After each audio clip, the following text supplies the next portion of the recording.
Higher secondary ದ್ವಿತೀಯ ವರ್ಷದ ಕನ್ನಡ ಐಚ್ಛಿಕ ತರಗತಿಗೆ ಎಲ್ಲರಿಗೂ ಸ್ವಾಗತ. ಇಂದಿನ ಈ ತರಗತಿಯಲ್ಲಿ ನಾವು ನಮ್ಮ ಪಠ್ಯಭಾಗದ 3ನೇ ಘಟಕದ 3ನೇ ಪಾಠವಾದ ಇಡ್ಲಿಯ ಇತಿಹಾಸ ಎಂಬಂತಹ ಪಾಠವನ್ನು ನೋಡೋಣ. ನಾವು ದಿನನಿತ್ಯದ ವ್ಯವಹಾರದಲ್ಲಿ ಎಷ್ಟೊಂದು ಶಬ್ದಗಳನ್ನು ಬಳಸ್ತೇವೆ. ಈ ಎಲ್ಲ ಶಬ್ದಗಳ ಹಿಂದೆ ಇಂತಹ ಒಂದು ಇತಿಹಾಸ ಅಡಗಿದೆ ಎಂಬುದಾಗಿ ನಾವು ಆಲೋಚಿಸಿಲ್ಲ. ಯಾಕಂದ್ರೆ ನಾವು ಬಳಸುವಂತಹ ಶಬ್ದಗಳು ಯಾವುದು, ಆಹಾರ ಆಗಿರ್ಬೋದು, ಉಡುಪು ಆಗಿರ್ಬೋದು, ಪಾತ್ರೆಗಳಾಗಿರ್ಬೋದು, ಒಂದೊಂದಕ್ಕೆ ಒಂದೊಂದು ಹೆಸರಿದೆ.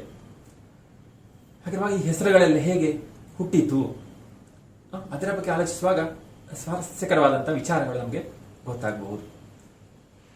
ಪ್ರತಿಯೊಂದು ಭಾಷೆಯಲ್ಲಿ ಕೂಡ ಇಂತಹ ಶಬ್ದಗಳಿವೆ. ಈ ಬಗ್ಗೆ ಬಹಳಷ್ಟು ಸ್ವಾರಸ್ಯಕರವಾದ ವಿಚಾರಗಳು ಹೊರಗೆ ಬಂದಿವೆ. ಹಾಗಿರುವಾಗ ಆ ಪದಗಳ ಕುರಿತಾದಂತಹ ಶಾಸ್ತ್ರೀಯವಾದ ಅಧ್ಯಯನ ಬಹಳ ಕುತೂಹಲ ಹುಟ್ಟಿಸುವಂಥದ್ದು. ಹಾಗಿರುವಾಗ ಆ ರೀತಿಯ ಒಂದು ಪದ, ಕನ್ನಡದ ಪದ ಇಡ್ಲಿ ಎಂಬ ಪದದ ಬಗ್ಗೆ ಸೇಡಿಯಾಪು ಕೃಷ್ಣ ಭಟ್ ಎಂಬುವರು ಬರೆದಂತಹ ಲೇಖನ ಇದು, ಇಡ್ಲಿಯ ಇತಿಹಾಸ ಅಂತ. ಸೇಡಿಯಾಪು ಕೃಷ್ಣ ಭಟ್ ವೃತ್ತಿಯಲ್ಲಿ ಶಿಕ್ಷಕರು. ಕರ್ನಾಟಕ ರಾಜ್ಯದ ಬಂಟ್ವಾಳ ತಾಲೂಕಿನ ವಿಟ್ಲ ಸಮೀಪ ಇರುವಂತಹ ಒಂದು ಹಳ್ಳಿ ಸೇಡಿಯಾಪು ಅಂತ, ಅಲ್ಲಿ ಇವರು ಜನಿಸಿದವರು. ನವೋದಯ ಕಾಲಘಟ್ಟದ ಹಿರಿಯ ಕವಿಗಳಲ್ಲಿ ಒಬ್ಬರು, ಜೊತೆಗೆ ಸಂಶೋಧಕರು, ವಿದ್ವಾಂಸರು ಕೂಡ ಆಗಿರುವವರು. ಸಂಸ್ಕೃತ, ಕನ್ನಡ ಭಾಷೆಗಳಲ್ಲಿ ಆಳವಾಗಿ ಅಧ್ಯಯನ ಮಾಡಿದವರು. ಕಥನ ಗೀತೆಗಳನ್ನು ಕೂಡ ಬರೆದಿದ್ದಾರೆ. ಹಾಗೆಯೇ ಕನ್ನಡದ ವ್ಯಾಕರಣ, ಛಂದಸ್ಸಿಗೆ ಸಂಬಂಧಪಟ್ಟಂತಹ ಶಾಸ್ತ್ರ ಗ್ರಂಥಗಳನ್ನು ಕೂಡ ಬರೆದಿದ್ದಾರೆ. ಜೊತೆಗೆ ಕನ್ನಡದ ಪ್ರಸಿದ್ಧ ಲೇಖಕರಾದಂತಹ ಡಾಕ್ಟರ್ ಶಿವರಾಮ್ ಕಾರಂತರಿಗೆ ಬಹಳ ಅಚ್ಚುಮೆಚ್ಚಿನ ವ್ಯಕ್ತಿ ಇವರು. ಇವರ ವಿಚಾರ ಪ್ರಪಂಚ ಎಂಬಂತಹ ಲೇಖನಗಳ ಒಂದು ಸಂಗ್ರಹ ಇರುವಂತಹ ಕೃತಿ, ಅದರಿಂದ ಎತ್ತಿಕೊಂಡಂತಹ ಭಾಗ ಇದು ಇಡ್ಲಿಯ ಇತಿಹಾಸ ಎಂಬುದು. ಆ ವಿಚಾರ ಪ್ರಪಂಚಕ್ಕೆ ಇವರಿಗೆ ಪಂಪ ಪ್ರಶಸ್ತಿ ಕೂಡ ಸಿಕ್ಕಿದೆ 1994ರಲ್ಲಿ. ಹಾಗಿರುವಾಗ ಇಲ್ಲಿ ಅವರು ಶಬ್ದಗಳ ಹುಟ್ಟಿನ ಬಗ್ಗೆ ಇರುವಂತಹ ಸ್ವಾರಸ್ಯಕರವಾದ ವಿಚಾರಗಳನ್ನು ಬಹಳ ಸುಂದರವಾಗಿ ಬಣ್ಣಿಸಿದ್ದಾರೆ. ಹಾಗಿರುವಾಗ ಇಡ್ಲಿಯ ಪರಿಚಯ ಎಲ್ಲರಿಗೂ ಇದೆ ಅಲ್ವಾ? ಇಡ್ಲಿಯ ಪರಿಚಯ ಇಲ್ಲದವರು ಯಾರೂ ಇಲ್ಲ. ನಾವೆಲ್ಲರೂ ನೋಡಿದ್ದೇವೆ, ಜೊತೆಗೆ ತಿಂದಿದ್ದೇವೆ ಕೂಡ ಅಲ್ಲ, ಸೇವಿಸಿದ್ದೇವೆ. ಜೊತೆಗೆ ಹೋಟೆಲ್ಗಳಲ್ಲೆಲ್ಲ ಇಡ್ಲಿ ಇಲ್ಲದಂತಹ ಹೋಟೆಲ್ ಇರಲಿಕ್ಕಿಲ್ಲ. ಆಗ ಸಾಮಾನ್ಯ ವಿಷಯವಾಗಿದಲ್ಲ, ಎಲ್ಲಾ ಹೋಟೆಲ್ಗಳಲ್ಲಿ ಇಡ್ಲಿ ಸಿಗ್ತದೆ. ಪಾಶ್ಚಾತ್ಯ ದೇಶದಲ್ಲಿ ಕೂಡ ಇರುವಂತಹ ಹೋಟೆಲ್ಗಳಲ್ಲಿ ಕೂಡ ಇಡ್ಲಿ ಸಿಗುವಂತಹದ್ದೇ. ಹಾಗಿರುವಾಗ ಇಡ್ಲಿಯಷ್ಟು ಹೆಚ್ಚು ಪ್ರಚಾರ ಇರುವಂತಹ ಒಂದು ತಿಂಡಿ ಬಹುಶಃ ನಮ್ಮ ದೇಶದಲ್ಲಿ ಕೂಡ ಇದ್ದಿರ್ಲಿಕ್ಕಿಲ್ಲ ಅಂತ ಹೇಳ್ತಾರೆ ಇವರು. ಅಷ್ಟು ವಿಶಾಲವಾಗಿದ್ದು ಇದರ ಪ್ರಚಾರ ಆಗಿದೆ. ಆದರೆ ನಾವು ಅದರ ಹೆಸರಿನ ಬಗ್ಗೆ ನೋಡಿದ್ರೆ ಬಹಳ ಹಿಂದಿನಿಂದಲೇ ಹೇಳ್ತಾರೆ ಇವರು. ಸುಮಾರು 1 ಶತಮಾನಕ್ಕೆ ಮೊದಲೇ ಈ ಇಡ್ಲಿ ಎಂಬಂತಹ ತಿಂಡಿ ದಕ್ಷಿಣ ಭಾರತದಲ್ಲಿ ಸಿಗ್ತಾ ಇತ್ತಂತೆ. ಮುಖ್ಯವಾಗಿ ಅದು ತಮಿಳರ ಉಪಹಾರ ಗೃಹಗಳಲ್ಲಿ ಮಾತ್ರ ದೊರೆಯುತ್ತಾ ಇತ್ತು. ಹಾಗಿರುವಾಗ ಅದಕ್ಕೆ ಬಂದಂತಹ ಹೆಸರು ಹೇಗೆ ಹೆಸರು ಬಂತು ಅಂತ ನೋಡಿದಾಗ ಇದನ್ನು ತಯಾರಿಸುವ ವಸ್ತುಗಳಿಂದಲೇ ಮಾಡಲ್ಪಡುವ ಕಡುಬು ಎಂಬಂತಹ ತಿಂಡಿ ಕರ್ನಾಟಕದ ಎಲ್ಲಾ ಕಡೆ ಕೂಡ ಬಹಳ ಹಿಂದಿನಿಂದಲೇ ಇತ್ತಂತೆ. ಹಾಗಿರುವ ಕಡುಬು ಎಂಬುದು ಎಲ್ಲ ಕಡೆ ಇದೆ. ಕಡುಬು ಅಂದ್ರೆ ನಮ್ಮ ದಕ್ಷಿಣ ಕನ್ನಡದಲ್ಲಿ ಕಡುಬು ಅಂದ್ರೆ ನಾವು ಉಪಯೋಗಿಸ್ತೇವಲ್ಲ ಕೊಟ್ಟಿಗೆ ಅಂತ, ಕೊಟ್ಟೆ ಅಂತ ಹೇಳ್ತೇವೆ. ಹಲಸಿನ ಎಲೆಯಲ್ಲಿ ಅಥವಾ ಬಾಳೆ ಎಲೆಯಲ್ಲಿ ನಾವು ಅದನ್ನು ಚೀಲದ ಹಾಗೆ ಮಾಡಿಕೊಂಡು ಒಂದು ಕೊಟ್ಟೆ ಮಾಡಿಕೊಂಡು ಅದರಲ್ಲಿ ಆ ಹಿಟ್ಟನ್ನು ಹೊಯ್ದು ಮಾಡುವಂತ ತಿಂಡಿ ಅದು. ಕರ್ನಾಟಕದ ಬೇರೆ ಕಡೆ ಅದನ್ನು ಕಡುಬು ಅಂತ ಹೇಳ್ತಾರೆ, ಉದ್ದಿನ ಕಡುಬು ಅಂತ. ನಾವು ಇಲ್ಲಿ ಅದನ್ನೇ ಕೊಟ್ಟೆ ಅಂತ ಕರೆಯುವಂಥದ್ದು. ಆಗ ಅಂತಹ ವಸ್ತು ಮೊದಲೇ ಕರ್ನಾಟಕದಲ್ಲಿ ಇತ್ತು ಅಂತ ಇವರು ಹೇಳ್ತಾರೆ. ಪ್ರಸಿದ್ಧವಾಗಿತ್ತು ಕೂಡ, ಎಲ್ಲರೂ ಬಳಸ್ತಾ ಇದ್ರು. ಹಾಗಿರುವಾಗ ಕಡುಬಿಗೂ ಇಡ್ಲಿಗೂ ಏನ್ ವ್ಯತ್ಯಾಸ ಅಂತ ನೋಡ್ತಾರೆ. ಕಡುಬಿಗೂ ಇಡ್ಲಿಗೂ ಇರುವ ವ್ಯತ್ಯಾಸ ಮುಖ್ಯವಾಗಿ ಅದರ ಆಕೃತಿಯಲ್ಲಿ ಇರುವಂತದ್ದು. ಆಗ ಆಕೃತಿಯಲ್ಲಿ ಮಾತ್ರ ವ್ಯತ್ಯಾಸ ಅಂತ ಇವರು ಕಾಣ್ತಾರೆ. ಹಾಗಿರುವಾಗ ಇಡ್ಲಿ ಎಂಬಂತಹ ಈ ತಿಂಡಿ ತಮಿಳರ ಹೋಟೆಲ್ನಲ್ಲಿ ಮೊದಲೇ ದೊರೆಯುತ್ತಾ ಇದ್ದಂಥದ್ದು. ಆದರೆ ಕರ್ನಾಟಕದಲ್ಲಿ ಇದೇ ವಸ್ತುವನ್ನು ಉಪಯೋಗಿಸಿ ಮಾಡುವಂತಹ ಕಡುಬು ಇದೆ. ಹಾಗಿರುವಾಗ ಇದು ಮೊದಲೆಲ್ಲಿ ಆರಂಭ ಆದ್ದು ಎಂಬುದಾಗಿ ಆಲೋಚಿಸ್ತಾರೆ ಇವರು.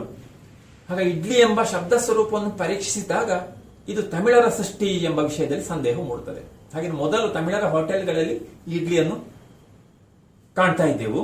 ಹಾಗಿರುವಾಗ ಬಹುಶಃ ತಮಿಳರೇ ಇದನ್ನು ಆರಂಭಿಸಿದ್ದು ಅಂತ ಹೇಳುವಂತ ಸಂದರ್ಭ ಇತ್ತು.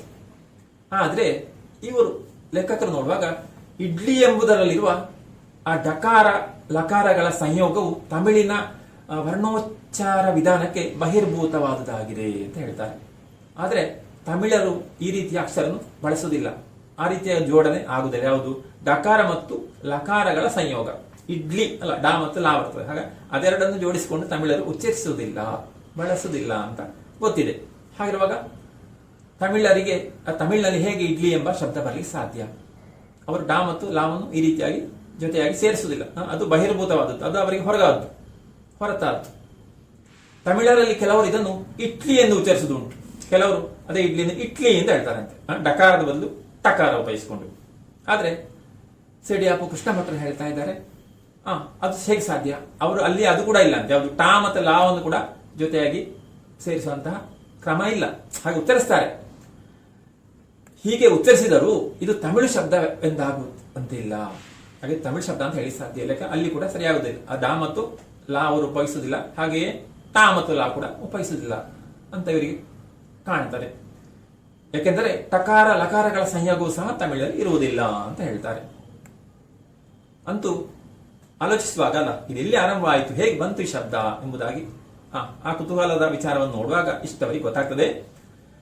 ಏನೇ ಇರಲಿ, ಇಡ್ಲಿ ಎಂಬ ಹೆಸರು ಈಗ ಸರ್ವ ದೇಶ ವ್ಯಾಪ್ತಿಯಾಗಿರುವುದು ಅದಂತೂ ನಿಜ ಅಲ್ವಾ? ಎಲ್ಲಾ ದೇಶಗಳಲ್ಲಿ ಕೂಡ ನಮ್ಗೆ ಇಡ್ಲಿ ಕೇಳಿದ್ರೆ ಸಿಗ್ತದೆ. ಈ ಶತಮಾನದಲ್ಲಾದ್ರೂ ಅದೇನು ಹೊಸ ಶಬ್ದವಲ್ಲ.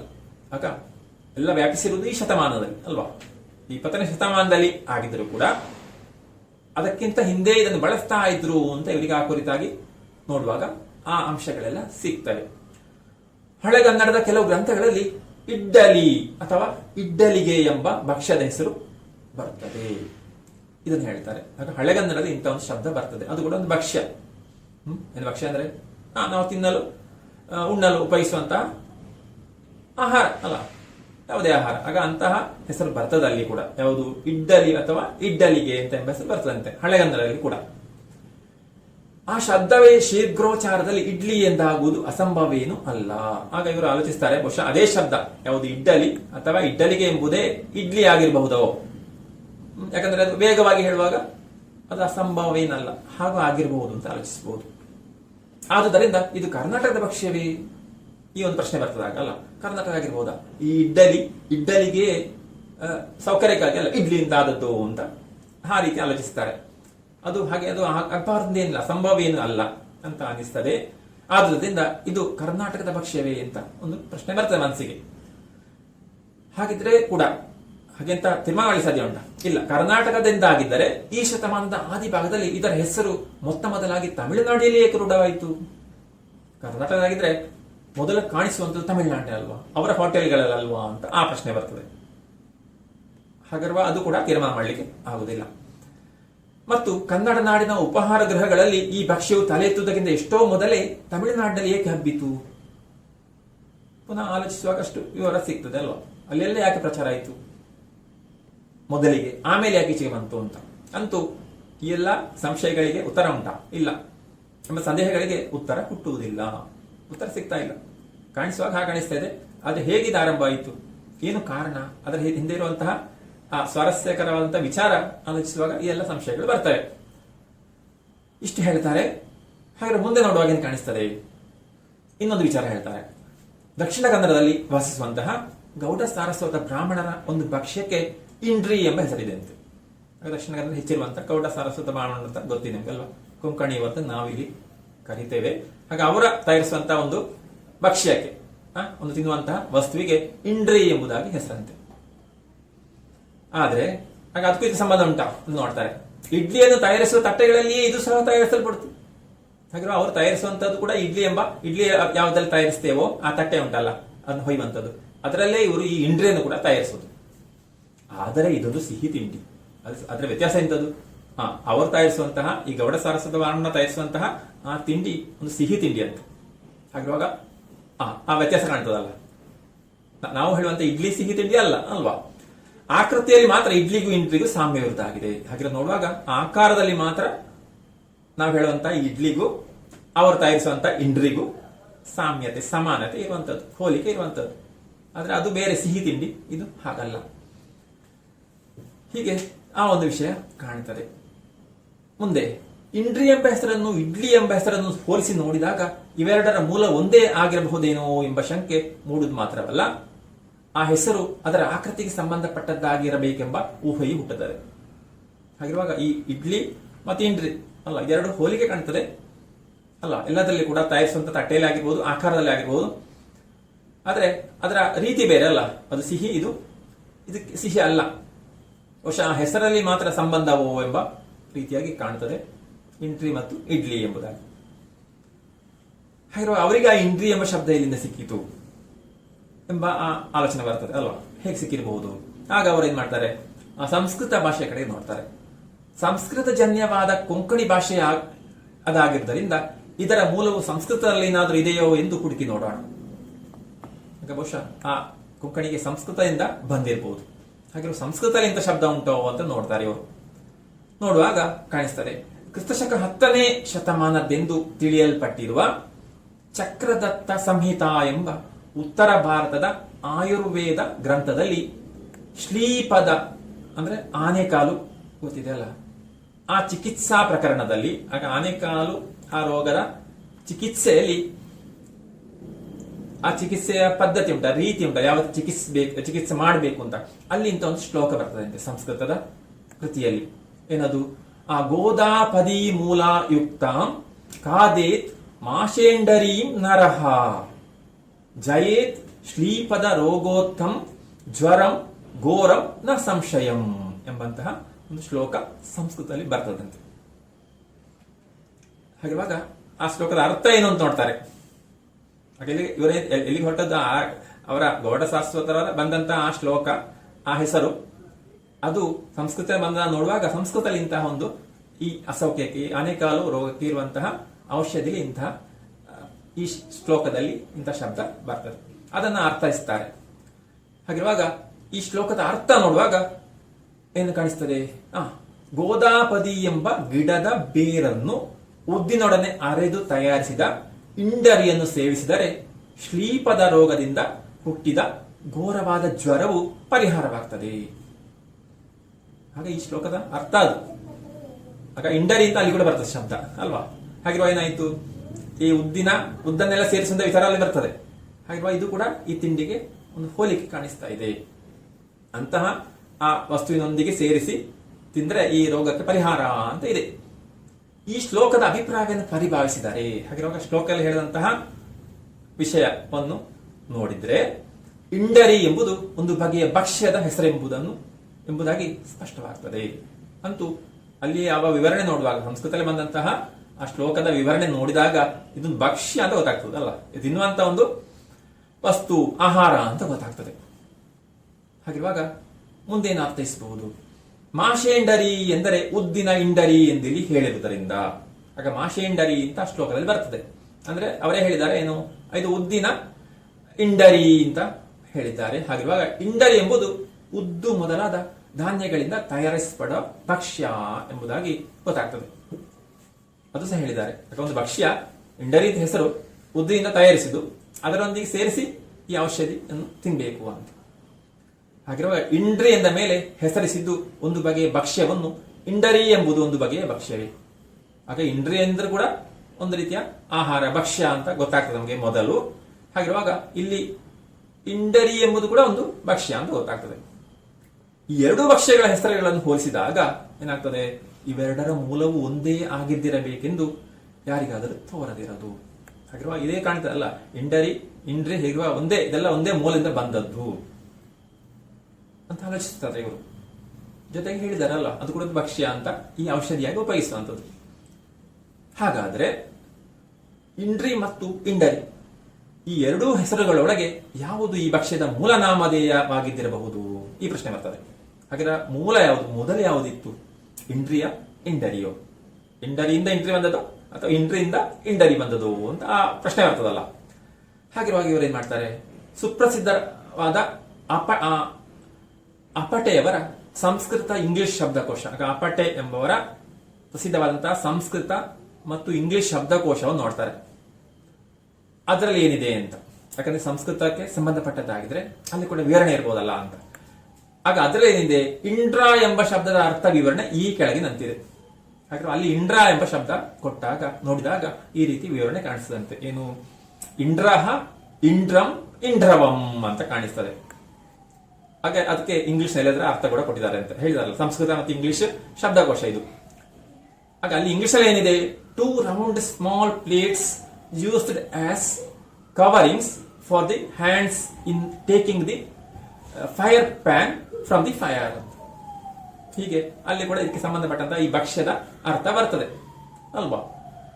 ಹಾಗಿರುವಾಗ ನೋಡ್ತಾರೆ ಮತ್ತೇನಿದೆ, ಅತೈನ ಮಿಂಡ್ರಾಭ್ಯಾಂ ಪರಿಗೃಹಾತಿ ಅಂತ ಸಂಸ್ಕೃತದಲ್ಲಿ ಕೂಡ ಇದೆ. ಹಾಗೆ ಸಂಸ್ಕೃತದಲ್ಲಿ ಇದೆ, ಇಂಗ್ಲಿಷ್ ನಲ್ಲಿ ಇದೆ ಅರ್ಥ. ಅಂದ್ರೆ ಈ ರೀತಿಯಾಗಿ ಭಕ್ಷ್ಯ ಮಾಡುವಂತಹ ಆಹಾರವನ್ನು ತಯಾರಿಸುವಂತ ವಿಧಾನ ಅಲ್ಲಿ ಇದೆ ಅಲ್ವಾ, ಆ ತಟ್ಟೆಯಲ್ಲಿ ಮಾಡುವಂತದ್ದು ಅಂತ. ಹಾಗಿರುವಾಗ ಅಪಟೆಯವರು ಕೊಟ್ಟ ವಿವರಣೆಯಿಂದ, ಅವರು ಯಾವ ವಿವರಣೆ ಕೊಟ್ಟಿದ್ದಾರೆ ಯಾವುದರಲ್ಲಿ, ಆ ಶಬ್ದಕೋಶದಲ್ಲಿ, ಆಗ ಏನರ್ಥ ಆಗ್ತದೆ, ಇಂಡ್ರ ಎಂದರೆ ಉರುಟಾದ ಸಣ್ಣ ಬಟ್ಟಲು ಎಂದು ತಿಳಿದು ಬರ್ತದೆ. ಅಲ್ಲಿ ಇಂಗ್ಲಿಷ್ ಹೇಳಿದ್ದಾರೆ, ಸಂಸ್ಕೃತ ಹೇಳಿದ್ದಾರೆ. ಹಾಗಿರುವಾಗ ಸಣ್ಣ ಬಟ್ಟಲು ಅಂತ ಗೊತ್ತಾಗ್ತದೆ. ಇಂಡ್ರಿ ಎಂಬ ಭಕ್ಷ್ಯವನ್ನು ಉರುಟಾದ ಸಣ್ಣ ಬಟ್ಟಲುಗಳಿಂದಲೇ ತಯಾರಿಸುವುದಾಗಿದೆ. ಹಾಗಿರುವಾಗ ಅದೊಂದು ಬಟ್ಟಲು ಅಂತ ಗೊತ್ತಾಗ್ತದೆ. ಜೊತೆಗೆ ಇಲ್ಲಿ ಇಡ್ಲಿಯನ್ನು ಅಥವಾ ಇಂಡ್ರಿಯನ್ನು ತಯಾರಿಸುವುದು ಕೂಡ ಒಂದು ಬಟ್ಟಲಿನಲ್ಲಿ ಅಂತ ಗೊತ್ತಿದೆ ಅಲ್ವಾ. ಈ ಭಕ್ಷ್ಯವನ್ನು ತಯಾರಿಸುವಂಥದ್ದು ಹೇಗೆ, ಇಡ್ಲಿಯನ್ನು ಹೇಗೆ ತಯಾರಿಸ್ತಾರೋ ಹಾಗೆ ಇಂಡ್ರಿಯನ್ನು ಕೂಡ ತಯಾರಿಸುವುದು ಅಂತ. ಹಾಗಿರುವಾಗ ಇಂಡರಿ ಎಂಬ ಶಬ್ದ ರೂಪಕ್ಕಿಂತ ಇಂಡ್ರಿ ಎಂಬ ಶಬ್ದವು ಇಂಡ್ರ ಎಂಬುದಕ್ಕೆ ಸಮೀಪತರವಾಗಿ ಇರುವುದರಿಂದ ಈ ರೀತಿ ತಯಾರಿಸುವ ಭಕ್ಷ್ಯದ ಹೆಸರಿನ ಮೂಲ ರೂಪವು ಇಂಡ್ರಿ ಎಂಬುದೇ ಆಗಿದ್ದಿರಬೇಕೆಂದು ಸಿದ್ಧವಾಗುತ್ತದೆ. ಹಾಗಿರುವಾಗ ಹೇಳ್ತಾರೆ ಇವರು, ಬಹುಶಃ ಈ ಇಂಡ್ರಿ ಎಂಬುದೇ ಇದಕ್ಕೆ ಹೆಚ್ಚು ಹೋಲುವಂತದ್ದು ಅಂತ. ಶಬ್ದವಿದೆ, ಜೊತೆಗೆ ಅದೊಂದು ಭಕ್ಷ್ಯ ಅಂತ ಕೂಡ ಹೇಳಿದ್ದಾರೆ, ಆ ಬಟ್ಟಲಲ್ಲಿ ಮಾಡುದು ಅಂತ ಇದೆ. ಹಾಗಿರುವಾಗ ಇದೆರಡು ಹೆಚ್ಚು ಹೋಲ್ತಾ ಇದೆ ಅಂತ. ಯಾವುದು, ಇಂಡ್ರಿ ಮತ್ತು ಇಂಡ್ರ ಎಂಬುದು ಹೆಚ್ಚು ಹೋಲಿಕೆ ಕಾಣುವಂತದ್ದು. ಇದು ಸ್ವಲ್ಪ ಖಚಿತವಾಗ್ತದೆ. ಇಡ್ಲಿ ಎಂದು ಈಗ ಪ್ರಸಿದ್ಧವಾಗಿರುವ ಭಕ್ಷ್ಯದ ಹೆಸರು ಕನ್ನಡದಲ್ಲಿ ಇಡ್ಡಲಿ ಎಂದಾಗಿತ್ತೆಂಬುದನ್ನು ಈ ಮೊದಲೇ ತಿಳಿದಿದ್ದೇವಷ್ಟೇ. ಹೇಳ್ತಾರೆ, ನಮ್ಗದು ಗೊತ್ತಿದೆ ಅಲ್ಲ, ಇಡ್ಲಿ ಎಂಬುದಾಗಿ ಕನ್ನಡದಲ್ಲಿ ಪ್ರಸಿದ್ಧವಾದಂತಹ ಹೆಸರು. ಹಾಗೆ ಅದು ಮೊದಲೇನಾಗಿತ್ತು, ಇಡ್ಡಲಿ ಎಂಬುದಾಗಿ ಇತ್ತು. ಅದನ್ನು ನೋಡುವಾಗ ಡ್ರಿ ಎಂಬ ವರ್ಣ ಸಂಯೋಗವು ಕನ್ನಡ ನುಡಿಗೆ ಒಗ್ಗದ ರೂಪವಾಗಿದ್ದರಿಂದ ಇಂಡ್ರಿ ಎಂಬ ಶಬ್ದವೇ ತದ್ಭವವಾಗಿ ಇಡ್ಡಲಿ ಎಂದು ಬಳಕೆಯಾಗಿದ್ದರಬೇಕೆಂಬುದರಲ್ಲಿ ಸಂದೇಹ ತೋರುವುದಿಲ್ಲ ಅಂತ ಹೇಳ್ತಾರೆ. ಹಾಗಿರುವಾಗ ಕನ್ನಡಕ್ಕೆ ಸಂಬಂಧಪಟ್ಟ ಹಾಗೆ ಆ ಇಡ್ಡಲಿ ಮತ್ತು ಇಡ್ಲಿ ಅಲ್ಲ, ಆಗ ಹೆಚ್ಚು ಹೋಲುವಂತದ್ದು ಈ ಮೊದಲೇ ತಿಳಿಸಿದೆ. ಆಗ ಮೊದಲೇ ಹೇಳಿದಂತ ವಿಚಾರ ಇದು. ಹಾಗಿರುವ ಕನ್ನಡಕ್ಕೆ ಸಂಬಂಧಪಟ್ಟು ಇಡ್ಲಿ ಹೆಚ್ಚು ಸೂಕ್ತವಾಗಿ ಕಾಣುವಂತದ್ದು. ಹಾಗ ಅದ ಕಾರಣ ಆ ಇಡ್ಡಲಿ ಎಂಬುದು ಕೊನೆಗೆ ಇಡ್ಲಿ ಅಂತ ಆಗಿರಬಹುದು. ಯಾಕೆ ಇಡ್ಡಲಿ ಅಂತ ಹೇಳುದು ಕಡಿಮೆ. ಹೇಗೆಂದ್ರೆ ಸಂಸ್ಕೃತದಲ್ಲಿಯೇ ರಕಾರವು ಲಕಾರವಾಗಿ ರೂಪುಗೊಂಡದ್ದಕ್ಕೆ ನಿದರ್ಶನಗಳಿವೆ. ಸಂಸ್ಕೃತದಲ್ಲೇ ರಕಾರ ಲಕಾರವಾಗ್ತದೆ. ಯಾಕೆ ಆ ಲಕಾರವನ್ನು ಅವರು ಉಪಯೋಗಿಸುವುದು ಬೇಡ ಅಲ್ಲ, ಉಪಯೋಗಿಸ ಅನುಕೂಲ ಇಲ್ಲ ಅಲ್ಲ, ಅದಕ್ಕಿಂತ ಹೆಚ್ಚು ಚೆನ್ನಾಗಿ ರಕಾರವನ್ನು ಲಕಾರ ಆಗ್ತದೆ. ನಾವು ನೋಡ್ಬೋದು ಅಲ್ಲಿ ನೋಡಿದ್ರೆ. ಯಾಕಂದ್ರೆ ಉದಾಹರಣೆ ಕೊಡ್ತಾರೆ, ಅಶೀಲ ಎಂಬುದು ಅಶ್ಲೀಲ ಅಂತ ಆಗಿದೆ. ಆ ವ್ಯತ್ಯಾಸ ಅಲ್ಲಿ ಲಕಾರ ಬಂದಿದೆ. ನಮ್ಮ ಜಿಲ್ಲೆಯಲ್ಲಂತೂ ಪುಂಡರೀಕ ಎಂಬ ಹೆಸರನ್ನು ಪುಂಡಲೀಕ ಎಂದು ಉಚ್ಚರಿಸುವುದು ಸರ್ವತ್ರ ರೂಢವಾಗಿದೆ. ಅದೇ ರೀತಿ ಪುಂಡರೀಕ ಅಂತ ಇದ್ದದ್ದು ಪುಂಡಲೀಕ ಅಂತ ಉಚ್ಚರಿಸ್ತಾರೆ. ಹಾಗಿರೋ ರಕಾರ ಲಕಾರ ಆಗುವಂಥದ್ದು. ಹಾಗಿರುವಾಗ ಇಲ್ಲಿ ಕೂಡ ಅದೇ ಆಗಿರಬಹುದು. ಇಡ್ಡಲಿ ಇದ್ದದ್ದು ಇಡ್ಲಿ ಅಂತ ಆಗಿರಬಹುದು ಎಂಬುದಾಗಿ ಆಲೋಚಿಸಲಿಕ್ಕೆ ಸಾಧ್ಯ ಇದೆ. ಇದರಂತೆ ಇಂಡ್ರಿ ಅಥವಾ ಇಂಡರಿ ಎಂಬುದು ಸಹ ಇಡ್ಡಲಿ ಇಡ್ಲಿ ಎಂದಾಯಿತೆಂದು ತಿಳಿಯಬಹುದಾಗಿದೆ ಎಂಬುದಾಗಿ ಲೇಖಕರು ಹೇಳ್ತಾರೆ. ಹಾಗಿರುವಾಗ ಆ ಸಂಸ್ಕೃತ ಮತ್ತು ಕನ್ನಡದ ಸಂಬಂಧವನ್ನು ನೋಡ್ತಾರೆ. ಆಗ ಸಂಸ್ಕೃತದಲ್ಲಿ ಬಂದಂತಹ ಆ ರಕಾರ ಎಲ್ಲ ಲಕಾಲಾತಕ್ಕೆ ಉದಾಹರಣೆ ಕೊಟ್ಟಿದ್ದಾರೆ. ಅಶ್ಲೀಲ ಇದ್ದದ್ದು ಅಶ್ಲೀಲ ಆಯಿತು, ಪುಂಡರೀಕ ಇದ್ದದ್ದು ಪುಂಡಲೀಕ ಆಯಿತು. ಆಗ ಆ ಪ್ರಕಾರ ಆ ವ್ಯತ್ಯಾಸ ಆಗಿರಬಹುದು ಅಂತ ನೋಡ್ತಾರೆ. ಅದೇ ರೀತಿಯಲ್ಲಿ ಇಂಡರಿ ಇದ್ದದ್ದು ಇಡ್ಡಲಿ ಇಡ್ಲಿ ಎಂಬುದಾಗಿ ಆಗಿದೆ ಅಂತ ತಿಳಿಯಬಹುದು. ತಿಳಿದಷ್ಟು ಆಧಾರ ಸಿಗ್ತದೆ. ಹೀಗೆ ಇಷ್ಟೆಲ್ಲ ಆಲೋಚಿಸುವಾಗ ಈ ಎಲ್ಲ ಬೇರೆ ಬೇರೆ ಅಂಶಗಳನ್ನು ಜೊತೆಗೂಡಿಸುವಾಗ ಏನಾಗ್ತದೆ, ಈವರೆಗೆ ನಾವು ಮಾಡಿದ ವಿಚಾರದಿಂದ ಏನು ಕಾಣ್ತದೆ, ಇಂಡ್ರಾ ಎಂಬ ಹೆಸರಿನ ಸಣ್ಣ ಸಣ್ಣ ಬಟ್ಟಲುಗಳಿಂದ ತಯಾರಿಸಿದ ಭಕ್ಷ್ಯಕ್ಕೆ, ಹಾಗೆ ಇಂಡ್ರಾ ಎಂಬ ಶಬ್ದ ಸಿಗ್ತದೆ. ಹಾಗಿರುವ ಅದರ ಮುಂದುವರಿಕೆಯಾಗಿ ಅದು ಬಟ್ಟಲಿನಲ್ಲಿ ತಯಾರಿಸುವಂತಹ ಒಂದು ಭಕ್ಷ್ಯ ಎಂಬುದಾಗಿ ಗೊತ್ತಾಗ್ತದೆ. ಅದೇ ಮುಂದೆ ಇಂಡ್ರಿ, ಇಂಡಲಿ, ಇಂಡರಿ ಹಾಗೆ ಇಡ್ಲಿ ಎಂಬ ಹೆಸರುಗಳು ಬಂದವು ಅಂತ ಹೇಳ್ಬಹುದು. ಹಾಗೆ ಅದು ಬದಲಾಗಿ ಇಡ್ಲಿ ಅಂತ ಬಂತು ಸ್ಪಷ್ಟವಾಗಿ. ಯಾಕೆ ಸಂಸ್ಕೃತದಲ್ಲಿ ಆದ್ರೂ ಅಷ್ಟೇ ಅಲ್ಲ, ಕನ್ನಡದಲ್ಲಿ ಆದ್ರೂ ಅಷ್ಟೇ ಆ ಪ್ರಕಾರ ಬಂತು ಅಂತ. ಆದರೂ ಮತ್ತೊಂದು ಸಂಶಯ ಬರ್ತದೆ, ಇಷ್ಟೆಲ್ಲ ಹೇಳುವ ಸಂಶಯ ಬರ್ತದೆ. ಯಾಕೆ ಕನ್ನಡಕ್ಕೆ ನಾವು ಹೆಚ್ಚು ಸಂಬಂಧ ಕೊಟ್ಟಾಗ, ಕನ್ನಡದಲ್ಲಿ ಹೆಚ್ಚು ಬಳಕೆ ಇರುವಾಗ, ಆದರೂ ಇಡ್ಲಿಯು ಬೇರೆಲ್ಲಿಯೂ ಪ್ರಸಿದ್ಧಿಯನ್ನು ಪಡೆಯದೆ ತಮಿಳುನಾಡಿನಲ್ಲೇ ಮೊದಲು ಪ್ರಸಿದ್ಧ ಪಡೆದಕ್ಕೆ ಕಾರಣವೇನೆಂಬ ಶಂಕೆ ಉಳಿಯದಿರುವುದಿಲ್ಲ. ಹಾಗಿರುವಾಗ ಅದು ತಮಿಳುನಾಡಿನಲ್ಲಿ ಯಾಕೆ ಮೊದಲು ಬಂತು? ಈಗ ಸಂಸ್ಕೃತದಲ್ಲಿ ಕನ್ನಡಕ್ಕೂ ಸಂಬಂಧ ಇದೆ ಅಲ್ವಾ, ಹಾಗೆ ಈ ಸಂಬಂಧ ಕಲ್ಪಿಸಿದ್ರು ಕೂಡ ತಮಿಳುನಾಡಿನಲ್ಲೇ ಮೊದಲು ಯಾಕೆ ಆರಂಭ ಆಯಿತು ಅಂತ ಹೇಳಿದ್ರೆ ಅದಕ್ಕೆ ಆ ಶಂಕೆ ಹಾಗೆ ಉಳಿಯುತ್ತದೆ.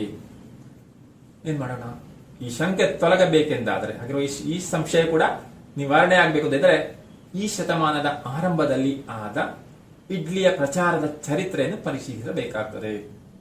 ಹಾಗೆ ಪುನಃ ಎಲ್ಲ ಒಟ್ಟು ನೋಡಬೇಕಾಗ್ತದೆ. ಈ ಶತಮಾನದ ಆರಂಭದಲ್ಲಿ ಆದಂತ 20ನೇ ಶತಮಾನದ ಆರಂಭದಲ್ಲಿ ಹೇಗೆ ಆಯಿತು ಆ ಶಬ್ದ, ಅಲ್ಲಿಂದಲೇ ನೋಡಿದ್ರೆ ಬಹುಶಃ ಹೇಗೆ ಅದು ಒಂದೊಂದು ಘಟ್ಟ ದಾಟಿ ಬಂತು ಅಂತ ಆಲೋಚಿಸಿದ್ರೆ ಗೊತ್ತಾಗಬಹುದು ಅಂತ ಕಾಣಿಸ್ತದೆ ಅಂತ ಇವರ ಅಭಿಪ್ರಾಯ. ಅಷ್ಟು ಹಿಂದಕ್ಕೆ ಹೋಗ್ಬೇಕಾದಿತ್ತು. ಸಾಮಾನ್ಯವಾಗಿ ಆಲೋಚಿಸುವಾಗ ಹೀಗೆಲ್ಲ ಬರ್ತದೆ. ಅಂತೂ ಈ ಇಡ್ಲಿ ಎಂಬಂತಹ ಶಬ್ದ ಎಲ್ಲರೂ ಉಪಯೋಗಿಸುವಂಥದ್ದು, ಎಲ್ಲಾ ಕಡೆ ಇರುವಂತಹ ಒಂದು ಆಹಾರ ಭಕ್ಷ್ಯ ಅಷ್ಟು ವ್ಯಾಪಿಸಿದೆ. ಅದರ ಆ ಶಬ್ದದ ಹುಟ್ಟಿನ ಬಗ್ಗೆ ಆಲೋಚಿಸುವಾಗ, ಅಲ್ಲ ಅದರ ವ್ಯುತ್ಪತ್ತಿಯ ಬಗ್ಗೆ ಆಲೋಚಿಸುವಾಗ ಇಷ್ಟೆಲ್ಲ ವಿಚಾರ ಸಿಗ್ತದೆ ಸೇಡಿಯಾಪು ಕೃಷ್ಣ ಭಟ್ ಅವರಿಗೆ. ಮೊದಲೇ ಹೇಳಿದ ಹಾಗೆ ಅವರಿಗೆ ಇಂತಹ ಈ ಶಬ್ದದ ಈ ವಿಶೇಷತೆಗಳನ್ನು ನೋಡುವುದರಲ್ಲಿ ಹೆಚ್ಚು ಆಸಕ್ತಿ. ಹಾಗಿರುವಾಗ ಅವರ ಕೃತಿಯೇ ಇದೆ ಅದಕ್ಕೆ ಸಂಬಂಧಪಟ್ಟ ಹಾಗೆ ಲೇಖನ ಇರುವಂತಹದ್ದು, ವಿಚಾರ ಪ್ರಪಂಚ ಅಂತ, ಅಲ್ಲೆಲ್ಲ ಇದು ಕಾಣಬಹುದು. ಇಷ್ಟು ವಿಚಾರವನ್ನು ಈ ಭಾಗದಲ್ಲಿ ಹೇಳಿದ್ದಾರೆ. ಹಾಗಿರುವಾಗ ಈ ಪಾಠಕ್ಕೆ ಸಂಬಂಧಪಟ್ಟು ಇಷ್ಟು ವಿಷಯ ಇರುವಂತದ್ದು ನಮ್ಮ ಪಠ್ಯದಲ್ಲಿ ಅರ್ಥ ಆಗಿದ್ದು ಅಂತ ಭಾವಿಸ್ತೇನೆ. ಅಲ್ಲ, ಬಹಳ ಸ್ವಾರಸ್ಯಕರವಾದ ವಿಚಾರ ಹೇಳಿದ್ದಾರೆ. ಆ ಪಠ್ಯವನ್ನು ಪುನಃ ಓದಿದಾಗ ಹೆಚ್ಚು ಸ್ಪಷ್ಟ ಆಗಬಹುದು. ಅವರಿಗೆ ಅನಿಸಿದಂತಹ ಕಂಡುಕೊಂಡಂತಹ ವಿಚಾರವನ್ನು ಹೀಗೆ ಸರಳವಾಗಿ ಹೇಳಿದ್ದಾರೆ ಅಷ್ಟೇ. ಹಾಗಿರುವಾಗ ನಿಮಗೆ ಕೂಡ ಅದು ಅರ್ಥ ಆಗಿರಬಹುದು. ಮತ್ತೆ ಸ್ವಲ್ಪ ವಿಷದೀಕರಣ ಕೊಟ್ಟಿದ್ದಾರೆ ಆ ಪಠ್ಯ ಪುಸ್ತಕದಲ್ಲಿ ಅಲ್ಲ. ಈಗ ಎಲ್ಲ ಹೇಳಿದ್ದೇನೆ ಅಲ್ಲ, ಉದ್ದಿನ ಕಡುಬು ಅಂದ್ರೆ ಏನು ಅಂತ. ಒಂದು ಎರಡು ರೀತಿ ಕರೆಯುವಂಥದ್ದು. ಕರ್ನಾಟಕ ಬೇರೆ ಕಡೆ ಉದ್ದಿನ ಕಡುಬು ಅಂತ ಕರೀತಾರೆ, ನಮ್ಮಲ್ಲಿ ಕೊಟ್ಟೆ ಅಂತ ಕರೆಯುವಂಥದ್ದು. ಆ ಬಗ್ಗೆ ವಿವರಣೆ ಕೊಟ್ಟಿದ್ದಾರೆ, ಅದೆಲ್ಲ ನಾವು ನೋಡಬಹುದು. ಮುಂದೆ ಅದರ ಚಟುವಟಿಕೆಗಳನ್ನು ನೋಡೋಣ. ಅವೆಲ್ಲ ಚಟುವಟಿಕೆಗಳನ್ನು ಕೊಟ್ಟಿದ್ದಾರೆ ಅಂತ. ಅವರ ಕವಿಗಳ ಪರಿಚಯ ಕೂಡ ಅಲ್ಲಿ ಇದೆ. ಚಟುವಟಿಕೆಯನ್ನು ನೋಡೋಣ. ಇವಾಗ ಇಲ್ಲಿ ಪ್ರಶ್ನೆಗಳನ್ನು ಕೊಟ್ಟಿದ್ದಾರೆ, ಹಾಗೆ ಚಟುವಟಿಕೆಗಳನ್ನು ಕೂಡ ಕೊಟ್ಟಿದ್ದಾರೆ. ಅದನ್ನೊಮ್ಮೆ ನೋಡೋಣ. ಒಂದು ವಾಕ್ಯದಲ್ಲಿ ಉತ್ತರಿಸಿರಿ ಎಂಬುದಾಗಿ ಕೊಟ್ಟಿದ್ದಾರೆ ಅಲ್ವಾ. ಇಡ್ಲಿಯ ಜನಪ್ರಿಯತೆ ಹೇಗಿದೆ ಗೊತ್ತಿದೆ ಅಲ್ವಾ, ಹೇಳಿದ್ದಾರೆ ಆರಂಭದಲ್ಲಿ. ಇಡೀ ಲೋಕದಲ್ಲೇ ಇಡ್ಲಿಯ ಆ ಜನಪ್ರಿಯತೆ ಅಥವಾ ವ್ಯಾಪಿಸಿದೆ ಅಂತಲ್ಲ, ಎಲ್ಲಾ ಕಡೆಗಳಲ್ಲಿ ನಮಗೆ ಇಡ್ಲಿ ಸಿಗ್ತದೆ ಎಂಬುದಾಗಿ ಗೊತ್ತಾಗ್ತದೆ. ಇಡ್ಲಿಯನ್ನು ಲೋಕದಲ್ಲೆಲ್ಲ ಹಬ್ಬಿಸಿದ ಕೀರ್ತಿ ಯಾರಿಗೆ ಸಲ್ತದೆ ಗೊತ್ತಾಗ್ತದೆ. ಯಾರಿಗೆ ಸಲ್ತದೆ? ತಮಿಳರಿಗೆ ಸಲ್ತದೆ ಅಂತಲ್ಲ, ಹೋಟೆಲ್ಗಳಲ್ಲೆಲ್ಲ ಸಿಗ್ತದೆ. ಆಮೇಲೆ ಸಂಕ್ಷಿಪ್ತವಾಗಿ ಉತ್ತರಿಸಿರಿ. ಕಡುಬು ಹಾಗೂ ಇಡ್ಲಿಯ ನಡುವಿನ ಸಾಮ್ಯಗಳನ್ನು ಗುರುತಿಸಿರಿ. ಕಡುಬು ಮತ್ತು ಇಡ್ಲಿ ನಡುವಿನ ಸಾಮ್ಯ ಹೇಳಿದ್ದಾರೆ ಅಲ್ವಾ. ಕಡುಬು ಅಂತ ಕರೆಯುವಂತಹದ್ದು, ಜೊತೆಗೆ ನಾವು ಕೊಟ್ಟಿಗೆ ಅಂತ ಕರೆಯುವಂತಹದ್ದು, ಇದಕ್ಕಿರುವಂತಹ ಸಾಮ್ಯತೆ ಹೇಳಿದ್ದಾರೆ ಅಲ್ವಾ. ಅದು ಒಂದೇ ವಸ್ತುವಿನ ತಯಾರಿಸುವಂತದ್ದು, ಅದಾದ್ರೆ ಅಂತ ಒಂದು ಪ್ಲೇಟ್ ಅಲ್ಲಿ ತಯಾರಿಸುವಂತ, ಇದು ಎಲೆಯಲ್ಲಿ, ಹಲಸಿನ ಎಲೆ ಅಥವಾ ಬಾಳೆ ಎಲೆಯಲ್ಲಿ ತಯಾರಿಸುವಂತ ಒಂದು, ಬಾಕಿ ಎಲ್ಲ ಅದರ ಹಾಕುವಂತ ವಸ್ತು ಸಮಾನವಾದ್ದು ಎಂಬುದಾಗಿ ಹೇಳಿದ್ದಾರೆ. ಅದನ್ನು ಚೆನ್ನಾಗಿ ಬರಿಬೇಕು. ಆಮೇಲೆ ಚಟುವಟಿಕೆಗಳಿವೆ. ಇಡ್ಲಿ ಪದ ಉತ್ಪತ್ತಿ ಹಾಗೂ ವಿಕಾಸದ ಬಗ್ಗೆ ಈ ಪಾಠಭಾಗದ ಆಧಾರದಲ್ಲಿ ಬರೆಯಿರಿ ಹೇಳಿದ್ದಾರೆ ಅಲ್ಲ. ಸರಳವಾಗಿ ಚಿಕ್ಕದಾಗಿ ಹೇಳಿದ್ದಾರೆ. ಯಾವ ರೀತಿ ಆ ಪದ ಹುಟ್ಟಿಕೊಂಡಿತು ಅಂತ ಇವರು ಆಲೋಚಿಸುವಾಗ ಇವರಿಗೆ ಸಿಕ್ಕಿದಂತಹ ಆಧಾರಗಳೆಲ್ಲ ಆ ರೀತಿಯಲ್ಲಿ ಅಲ್ಲಿ ಹೇಳಿದ್ದಾರೆ, ಅದನ್ನು ಬರಿಬೇಕು. ಆಮೇಲೆ ಪ್ರತಿಯೊಂದು ಸ್ಥಳನಾಮಕ್ಕೂ ಕುತೂಹಲಕರ ಹಿನ್ನೆಲೆ ಇರ್ತದೆ. ನಿಮ್ಮ ಪರಿಸರದ ಸ್ಥಳನಾಮಗಳ ವಿಶೇಷತೆಗಳನ್ನು ಗಮನಿಸಿರಿ. ಆಯ್ದ 10 ಸ್ಥಳನಾಮಗಳ ಕುರಿತು ಮಾಹಿತಿ ಸಂಗ್ರಹಿಸಿ ಲೇಖನವನ್ನು ಸಿದ್ಧಪಡಿಸಿರಿ. ಹಾಗಿರುವಾಗ ಇಲ್ಲಿ ಹೇಳಿದ್ದೇನು, ಒಂದು ಭಕ್ಷ್ಯದ ಬಗ್ಗೆ ಅಲ್ಲ, ಒಂದು ಆಹಾರದ ಬಗ್ಗೆ ಹೇಳಿದ್ದಾರೆ, ಇಡ್ಲಿಯ ಬಗ್ಗೆ ಹೇಳಿದ್ದಾರೆ. ಅದೇ ರೀತಿ ಪ್ರತಿಯೊಂದು ಶಬ್ದದಲ್ಲಿ ಕೂಡ ಅಂತ ಕುತೂಹಲಕರವಾದಂತಹ ಅಂಶ ಸಿಗ್ತದೆ, ಅದನ್ನು ಹೇಳಿದ್ದಾರೆ. ಈಗ ಸ್ಥಳನಾಮಗಳು ನಮ್ಗೆ ಗೊತ್ತಿದೆ ಅಲ್ಲ, ಒಂದೊಂದು ಸ್ಥಳಕ್ಕೆ ಹೆಸರು, ಸ್ಥಳದ ಹೆಸರು, ಎಷ್ಟು ಹೆಸರುಗಳಿವೆ, ಎಷ್ಟು ಸ್ಥಳಗಳಿವೆ, ಹಿಂದಿನಿಂದಲೇ ಬಂದದ್ದು. ಹಾಗಿರುವಾಗ ಯಾಕೆ ಆ ಸ್ಥಳಕ್ಕೆ ಅಂತ ಹೆಸರು ಬಂತು, ಅದರ ಹಿನ್ನೆಲೆಯಿಂದ ಇದೇ ರೀತಿ ಆಲೋಚಿಸಬಹುದು. ಯಾವಾಗ ಬಂತು, ಎಲ್ಲಿಂದ ಬಂತು, ಹೇಗೆ ಬಂತು, ಏನು ಕಾರಣ, ಅದರ ಹಿನ್ನೆಲೆ ಏನು ಅಂತ ಆಗ ಅದನ್ನು ನಾವು ನೋಡಬಹುದು. ಹಾಗೆ ನಮ್ಗೆ ಗೊತ್ತಿರುವಂತ ಸ್ಥಳನಾಮಗಳನ್ನೆಲ್ಲ ಪಟ್ಟಿ ಮಾಡಿ ಅಲ್ಲಿ ನಾವು ಅದು ಹೇಗೆ ಬಂತು ಅಂತ ಅದರ ಬಗ್ಗೆ ಆಲೋಚಿಸಬಹುದು, ವಿಷಯ ಸಂಗ್ರಹಿಸಬಹುದು. ಅದಕ್ಕೆ ಉದಾಹರಣೆ ಕೊಟ್ಟಿದ್ದಾರೆ ಮುಂದಿನ ಪ್ರಶ್ನೆಯಲ್ಲಿ. ಅಡ್ಕ ಮತ್ತು ಪಾಡಿ ಪದಗಳಿಂದ ಕೊನೆಗೊಳ್ಳುವ ಸ್ಥಳನಾಮಗಳನ್ನು ಗುಂಪುಗಳಾಗಿ ವಿಂಗಡಿಸಿ ಭಿತ್ತಿ ಪತ್ರಿಕೆಯಲ್ಲಿ ಪ್ರಕಟಿಸಿರಿ. ಬಹುಶಃ ಇಲ್ಲಿ ಇದು ಹೇಳಿದ್ದಾರೆ, ಅದನ್ನೇ ನಾವು ಮೇಲಿನ ಪ್ರಶ್ನೆ ಕೂಡ ಬಯಸಬಹುದಲ್ಲ. ಅಡ್ಕ ಎಂಬುದಾಗಿ ಕೊನೆಗೊಳ್ಳುವಂತಹ ಶಬ್ದ, ಪಾಡಿ ಅಂತ ಕೊನೆಗೊಳ್ಳುವಂತಹ ಶಬ್ದ, ಇದರ ಸ್ವಾರಸ್ಯವನ್ನು ನಾವು ಸಂಗ್ರಹಿಸಬಹುದು. ಹಾಗೆ ಅದರ ಒಂದು ಪಟ್ಟಿಯನ್ನು ತಯಾರಿಸಲಿಕ್ಕೆ ಎಷ್ಟು ಅಂತ ಹೆಸರುಗಳಿವೆ ಅಂತ. ಅಡ್ಕ ಅಂತ ಗೊತ್ತಿದೆ ನಮ್ಗೆ ಅಲ್ವಾ. ನಾವು ನಮ್ಮ ಇಲ್ಲೇ ಇದೆ, ಕಾಸರಗೋಡು ಧಾರಾಳ ಇದೆ, ನಾವು ನೋಡಿದ್ದೇವೆ. ಬದಿ ಅಡಕ, ಮತ್ತೆ ಏತಡಕ, ಬಂದಡಕ, ಅಡ್ಯನಡಕ, ಧರ್ಮತಡಕ, ಇನ್ನೂ ಇದೆ ಸಾಲೆ ತಡಕ, ಕಾರಡಕ, ಹೀಗೆ ಧಾರಾಳ ಹೆಸರುಗಳು ಸಿಗ್ತವೆ ನಮಗೆ. ಆ ರೀತಿ ಹೆಸರನ್ನು ಸಂಗ್ರಹಿಸಬಹುದು. ಆಮೇಲೆ ಅದರ ಹಿನ್ನೆಲೆ ನೋಡ್ಬೋದಲ್ಲ, ಹೇಗೆ ಅದು ಹುಟ್ಟಿಕೊಂಡಿತ್ತು ಅಂತ, ಅದರ ಕಾರಣ ಏನು ಅಂತ ನೋಡಬಹುದು. ಅದೇ ರೀತಿ ಇನ್ನೊಂದು ಕೊಟ್ಟಿದ್ದಾರೆ, ಯಾವುದು, ಪಾಡಿ ಅಂತ. ಪಾಡಿಯಿಂದ ಆರಂಭ ಆಗ್ತದೆ. ಪಾಡಿ ಇದೆ, ಪಾಡಿ ತಲಪಾಡಿ ಇದೆ ಅಲ್ಲ, ನಮ್ಗೆ ಗೊತ್ತಿರುವಂತ ಅಗಲ್ಪಾಡಿ, ಮನ್ನಿಪಾಡಿ, ಜೇಲಂಪಾಡಿ, ನುಳ್ಳಿಪಾಡಿ ಇದೆ. ಆಮೇಲೆ ಕುದುರೆ ಪಾಡಿ ಇದೆ, ಆಲಂಪಾಡಿ, ಹೀಗೆ ಧಾರಾಳ ಹೆಸರುಗಳು ಸಿಗ್ತವೆ. ಅದೆಲ್ಲ ನಾವು ಪಟ್ಟಿ ಮಾಡುವುದು. ಆಗ ಒಂದು ಕುತೂಹಲ ಉಂಟು, ಯಾವುದೇ ರೀತಿಯ ಪಾಡಿಯಿಂದ ಆರಂಭವಾಗುವಂಥದ್ದು ಅಥವಾ ಪಾಡಿಯಿಂದ ಕೊನೆಗೊಳ್ಳುವಂಥದ್ದು. ಆಗ ಪಾಡಿ ಅಂದ್ರೆ ಏನು, ಯಾಕೆ ಇಲ್ಲಿಗೆಲ್ಲ ಈ ಹೆಸರು ಬಂತು, ಇದೆಲ್ಲ ನಮಗೆ ಕುತೂಹಲಕಾರಿಯಾದಂತಹ ವಿಷಯಗಳು ನಮಗೆ ಈ ಮೂಲಕ ಸಿಗಬಹುದು. ಈಗಾಗಲೇ ಕೆಲವುದ್ರ ಬಗ್ಗೆ ಹೇಳಿದ್ದಾರೆ, ಅದಕ್ಕಿಂತ ಭಿನ್ನವಾದದ್ದು ಅಥವಾ ಇನ್ನೂ ಹೆಚ್ಚಿನ ವಿಚಾರ ಸಿಗಬಹುದು. ಆಗ ಅಷ್ಟು ಪ್ರಶ್ನೆ, ಅಷ್ಟು ಚಟುವಟಿಕೆ ಮಾಡಲಿಕ್ಕೆ ಕೊಟ್ಟಿದ್ದಾರೆ. ಅದೆಲ್ಲ ಬಹಳ ಕುತೂಹಲ ಇರುವಂಥದ್ದು, ಖಂಡಿತವಾಗಿ ನೀವು ಮಾಡಬೇಕು. ಆಮೇಲೆ ಕೊನೆಯ ಪ್ರಶ್ನೆ ಇದೆ, ಕನ್ನಡ, ತುಳು, ಮಲಯಾಳಂ ಭಾಷೆಗಳಲ್ಲಿ ಬಳಕೆಯಲ್ಲಿರುವ ತಿಂಡಿ ತಿನಿಸುಗಳ ಒಂದು ತವಲನಿಕ ಪಟ್ಟಿಯನ್ನು ತಯಾರಿಸಿರಿ. ಆಗ 3 ಭಾಷೆ ನಮ್ಗೆ ಗೊತ್ತಿರುವಂತಲ್ಲ, ಕಾಸರಗೋಡಲ್ಲಿ ನಮಗೆ ಬಳಕೆಯಲ್ಲಿ ಇರುವಂತದ್ದು ಕನ್ನಡ, ತುಳು, ಮಲಯಾಳಂ ಭಾಷೆಗಳು. ಅಲ್ಲಿ ಆ ತಿಂಡಿಗೆ ಅಲ್ಲಿ ಬೇರೆ 3 ಭಾಷೆಯಲ್ಲಿ ಯಾವ ರೀತಿ ಬದಲಾವಣೆ ಇದೆ ಹೆಸರಿಗೆ, ಒಂದೇ ತಿಂಡಿಗೆ ಅಲ್ಲಿ ಬೇರೆ ಬೇರೆ ಹೆಸರಿದೆಯಾ, ಇದ್ರೆ ಏನು ಅಂತ ಅದನ್ನು ತಯಾರಿಸಿ ಕೇಳಿದ್ದಾರೆ. ಪದ ರೂಪ ಒಂದೇ ಆಗಿದ್ದು ವಸ್ತುವಿನಲ್ಲಿ ವ್ಯತ್ಯಾಸ ಇದ್ದರೆ ಗುರುತಿಸಬೇಕು.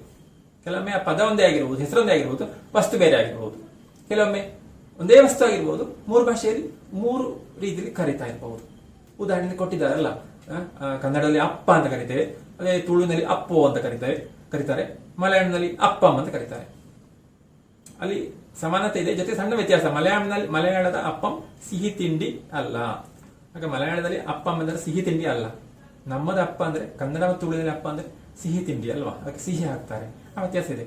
ಆದ್ರೆ ಹೆಸರು ಒಂದೇ ಇದೆ, ಜೊತೆ ಕೆಲವೊಂದು ಒಂದೇ ಅರ್ಥ ಕೂಡ ಇರಬಹುದು, ತಿಂಡಿ ಕೂಡ ಒಂದೇ ಆಗಿರಬಹುದು. ಹಾಗಿರುವ ಇದೆಲ್ಲ ಸಮಾನವಾಗಿ ಇರುವಂತದ್ದು, ಇದನ್ನೆಲ್ಲ ನಿಮಗೆ ನೋಡಬಹುದು. ಅದಕ್ಕೆ ಸಂಬಂಧಪಟ್ಟಂತ ಚಟುವಟಿಕೆ ಮಾಡಬೇಕು. ಹಾಗೆ ಪ್ರಶ್ನೆಗಳಿಗೆ ಉತ್ತರಿಸಿಕೊಂಡು ಈ ಹಿಂದೆ ಹೇಳಿದ ಹಾಗೆ ಎಲ್ಲವನ್ನು ಕೂಡ ನಿಮ್ಮ ಸಂಬಂಧಪಟ್ಟಂತ ಆ ವಿಷಯದ ಅಧ್ಯಾಪಕರಿಗೆ, ಕನ್ನಡದ ಅಧ್ಯಾಪಕರಿಗೆ ಕಳಿಸಿಕೊಡ್ಬೇಕು. ಇಷ್ಟು ವಿಷಯಗಳನ್ನು ಈ ಪಾಠಕ್ಕೆ ಸಂಬಂಧಪಟ್ಟು ನಮಗೆ ಹೇಳ್ಬೋದು. ಅಷ್ಟು ಕೊಟ್ಟಿದ್ದಾರೆ ಅವರು ಕೂಡ. ಅಂತೂ ಈ ಎಲ್ಲ ಚಟುವಟಿಕೆಯನ್ನು ಮಾಡಿ ಇದರೊಂದಿಗೆ ಈ ತರಗತಿಯನ್ನು ಪೂರ್ತಿಗೊಳಿಸ್ತಾ ಇದ್ದೇನೆ. ಮುಂದಿನ ತರಗತಿಯಲ್ಲಿ ಮತ್ತೆ ಭೇಟಿಯಾಗೋಣ ಹೊಸ ಪಾಠದೊಂದಿಗೆ.